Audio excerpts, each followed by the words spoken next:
नमस्कार विद्यार्थियों, हिंदी साहित्य समीक्षा चैनल पर आपका स्वागत है। आज हम करने जा रहे हैं अर्ध सरकारी पत्र। अर्ध सरकारी पत्र, इसे डेमी ऑफिशियल लेटर भी कहा जाता है और यह भी क्या है, अनौपचारिक पत्रों की श्रेणी में ही आता है।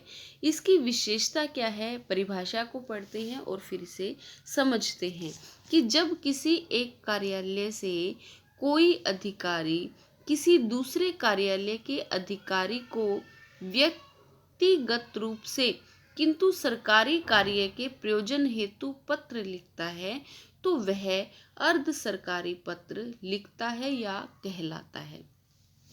ठीक है, तो इससे आप क्या समझे कि ये पत्र कैसे होते हैं। वैसे तो डेमी ऑफिशियल लेटर जो है वो व्यक्तिगत होते हैं, एक व्यक्ति से दूसरे व्यक्ति को लिखे जाते हैं, परंतु ये किस लिए लिखे जाते हैं, ये सरकारी काम के लिए ही लिखे जाते हैं। इसमें किसी प्रकार का कोई व्यक्तिगत काम नहीं होता, केवल सरकारी काम होता है, परंतु पत्र व्यक्तिगत होते हैं। ऐसा क्यों? क्योंकि अगर अधिकारियों को गोपनीयता रखनी है किसी मामले में तो अर्ध सरकारी पत्र लिखेंगे। बार बार किसी अधिकारी को किसी नियम को लागू करने के लिए या कोई फाइल भेजने के लिए कहा जा रहा है और वो उस पर गौर नहीं कर रही हैं, तो ऐसे में सरकारी पत्र लिखा जाता है। किसी नियम को जल्दी से जल्दी लागू करवाने के लिए अर्ध सरकारी पत्र लिखा जाता है। और ये इस पत्र की विशेषता क्या है कि सेम लेवल का जो अधिकारी है वो सेम लेवल के अधिकारी या ऑफिसर के पास ही ये पत्र लिख सकता है। यानी कि जो क्लर्क है वो प्रिंसिपल के पास अर्ध सरकारी पत्र नहीं लिख सकता, क्योंकि उनका लेवल जो है वो सेम नहीं है। जो अर्ध सरकारी पत्र है, जैसे एक कॉलेज का प्रिंसिपल दूसरे कॉलेज के प्रिंसिपल को अगर किसी विषय पर जानकारी प्राप्त करने के लिए या कोई फाइल मंगवाने के लिए या कोई काम पेंडिंग पड़ा है उसको पूरा करवाने के लिए अगर कोई पत्र लिखता है तो वो पत्र जो है वो किसकी श्रेणी में आएगा, वो पत्र अर्ध सरकारी पत्र की श्रेणी में आएगा। ठीक है, आपको समझ में आ गया होगा। और इस पत्र की जो भाषा है वो हमेशा अनौपचारिक भाषा होती है, यानी कि इससे मैत्रीपूर्ण संबंध स्थापित किया जाता है। अब जैसे कि एक कॉलेज का प्रिंसिपल है, एक ही शहर में 2 कॉलेज है मान लिया, ठीक है, तो एक कॉलेज का प्रिंसिपल दूसरे कॉलेज के प्रिंसिपल को व्यक्तिगत रूप से तो जानता ही होगा ना। तो अगर वो जानेगा उसको तो मैत्रीपूर्ण संबंध तो उनमें पहले से ही है, तो वो ऐसे में मैत्रीपूर्ण भाषा का ही प्रयोग करता है। इसमें क्या है, उत्तम पुरुष प्रधान या फिर मध्यम पुरुष प्रधान शैली का प्रयोग किया जाता है। ठीक है, इसमें मैं, तुम, आप ऐसे शब्दों का प्रयोग किया जाता है। ठीक है, और ये पत्र जो हैं वो सेम लेवल के अधिकारी के पास आपस में भेजे जाते हैं।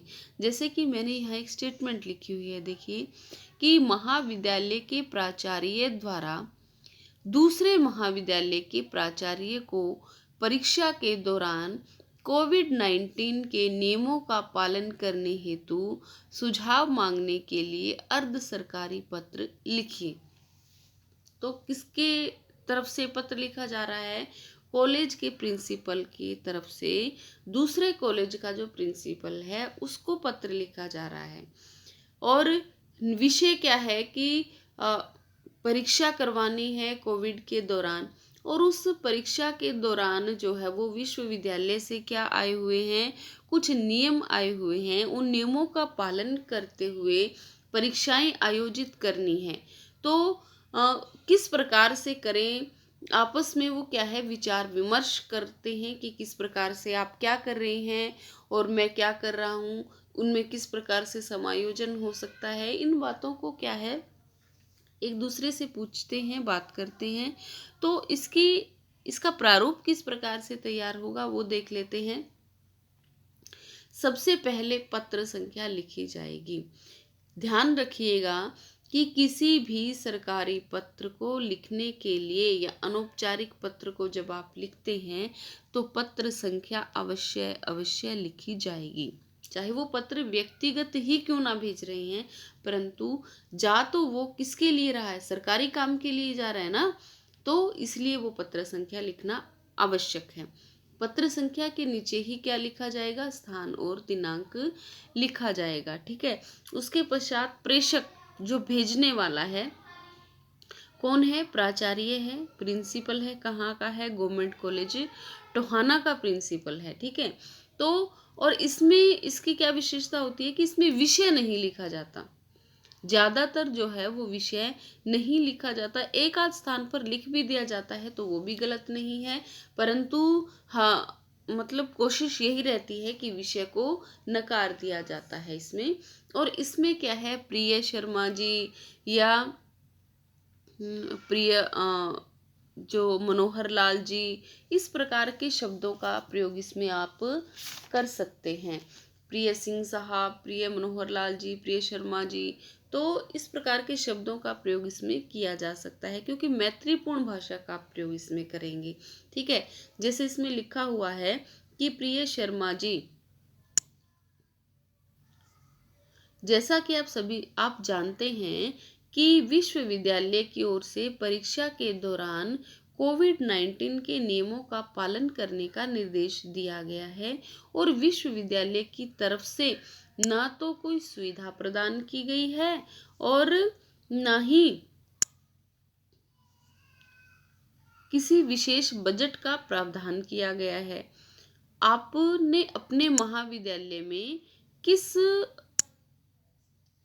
प्रकार से इन नियमों को कार्यान्वित करने के विषय में उपाय किया है, कृपया मुझे भी इस विषय पर सूचना प्रदान करने का कष्ट करें या कृपया करें। तो इस प्रकार से क्या है, मैत्रीपूर्ण शब्दों का प्रयोग आप करते हैं, यानी कि वो दुविधा में है कि ना तो यूनिवर्सिटी ने नियम तो दे दिए, आदेश तो दे दिया, परंतु इस विषय में यूनिवर्सिटी की तरफ से हमें कोई सहयोग प्राप्त नहीं हो रहा है। तो आप ऐसे में क्या करेंगे कि वो कह रहे हैं कि ग्लव्स मंगवाइए या फिर सैनिटाइज़र मंगवाइए, मास्क मंगवाइए, और उन्होंने बजट कुछ भेजा ही नहीं है, तो आप क्या करेंगे ऐसे में, आप कहाँ से पैसा निकाल रहे हैं, किस प्रकार व्यवस्था कर रहे हैं, आप मुझे बताइए। तो ठीक है, तो वो इस प्रकार से पत्र लिखते हैं और यहाँ पर क्या है, आपका हितैषी, आपका सद्भावी, आपका प्रिय जो है वो नीचे लिखा जाता है। जैसे कि आपने पढ़ा कि सरकारी पत्र में केवल यहाँ भवदीय शब्द का प्रयोग होगा, परंतु जो अर्ध सरकारी पत्र हैं वहाँ पर लिखा जाएगा आपका हितैषी, भी आप लिख सकते हैं। ठीक है, आपका भवदीय, आपका प्रिय, इस प्रकार के शब्दों का आप यहाँ पर प्रयोग कर सकते हैं। नीचे आप अपना नाम लिखेंगे, पद नाम लिखें तो ठीक है, ना लिखें तो उसकी आवश्यकता नहीं है क्योंकि आपका पदनाम जो है वो आपने कहाँ दे दिया है, यहाँ ऊपर आपने पदनाम दे दिया है, सब कुछ आपका बता दिया है। तो यहाँ आपका हितैषी, आपका शुभचिंतक या जो भी लिख करके यहाँ अपना हस्ताक्षर करेंगे और उसके पश्चात अपना पूरा नाम लिखेंगे। और उसी के जब आप ये सब बातें लिख रहे हैं, आपका हितैषी लिख रहे हैं, उसी के साथ आप जिसको पत्र भेज रहे हैं वो नीचे आएगा। जैसे कि आपने सरकारी पत्र पढ़ा तो पहले प्रेषक और फिर सेवा में लिख करके आपने विषय लिख करके फिर शुरुआत की थी, परंतु अर्ध सरकारी पत्र में ऐसा नहीं है। अर्ध सरकारी पत्र में जिसको पत्र भेजा जा रहा है वो कहाँ आएगा, वह आएगा बाईं तरफ लिखा जाएगा और सबसे नीचे लिखा जाएगा। जब आप आपका हितैषी लिख रहे हैं उसी के बाईं तरफ, उसी पंक्ति में, उसी के सामने जो है वो आप लिखते हैं बाईं तरफ। हाँ ठीक है, बाईं तरफ लिखते हैं। और प्राचार्य, जैसे कि प्राचार्य है कहाँ का है, राजकीय महाविद्यालय, यहाँ पर टोहाना ही लिख सकते हैं कि दूसरे महाविद्यालय में वो बात कर रहे हैं या कोई और किसी से बात कर रहे हैं तो वो आप इसमें लिख सकते हैं। तो इस प्रकार से आपका जो है वो अर्ध सरकारी पत्र का प्रारूप तैयार हो जाएगा। ठीक है, उम्मीद है कि आपको बहुत अच्छे से समझ में आ गया होगा। हाँ, मैंने यहाँ पर स्थान की कमी थी, इसके कारण से जो है यहाँ पर थोड़ी सी गड़बड़ हो गई है। जैसे कि मैंने प्राचार्य इसके सामने नहीं लिखा, आपका ऊपर लिखा हुआ है। केवल स्थान की कमी थी, इस कारण ऐसा हुआ है, परंतु आप ऐसा नहीं करेंगे। तो आपका जैसे ये प्राचार्य है तो इसी के सामने जहाँ प्राचार्य लिखा है उसी के सामने आपका हितैषी, आपका सद्भावी जो है वो आएगा। जैसे कि प्राचार्य लिख दिया, ठीक है, तो उसी के सामने क्या आएगा, प्राचार्य के सामने ही आएगा आपका सद्भावी, आपका हितैषी, फिर नाम लिखा जाएगा और फिर हस्ताक्षर ये पहले, उसके पश्चात हस्ताक्षर लिखने के पश्चात नाम लिखा जाएगा। पदनाम लिखने की आवश्यकता नहीं है और सामने जिसको भेजा जा रहा है उसका पदनाम लिख करके कहाँ भेजा जा रहा है वो सब बातें आप लिखेंगे। ठीक है, उम्मीद है कि समझ में आ गया होगा। और जाने से पहले मेरे चैनल को लाइक, शेयर और सब्सक्राइब अवश्य करें। धन्यवाद।